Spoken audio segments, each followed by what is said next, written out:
sie raubten das Land, sprachen von Einheit mit Blut in der Hand. Araber riefen, ihr seid unser Teil, doch bauten Gefängnis, Verrat war ihr Ziel. Perser versprachen, sie gaben nur Leid, Kurdistan blutet seit jeder Zeit.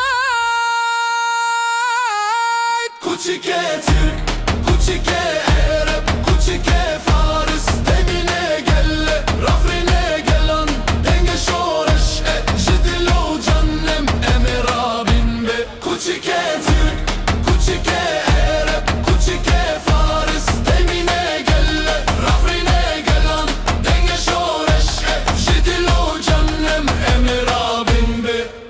Vier Grenzen gezogen mit Blut auf Papier. Sie dachten, wir sterben, doch wir sind noch hier. Sie nahmen die Sprache, sie nahmen das Brot, doch Kurden erheben sich trotz ihrem Tod. Von Schengal bis Ahmed, von Rojava weit, das Feuer der Kurden verlischt unsere Zeit.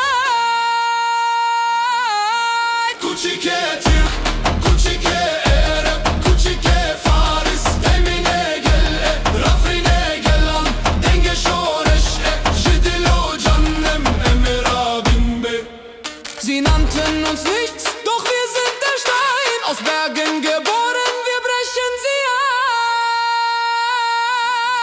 Kuchike Türk, Kuchike Arab, Kuchike Faris, Demine gelle, Rafrine gelan, Denge shoresh jidlo jannem emira binbe. Kuchike Türk,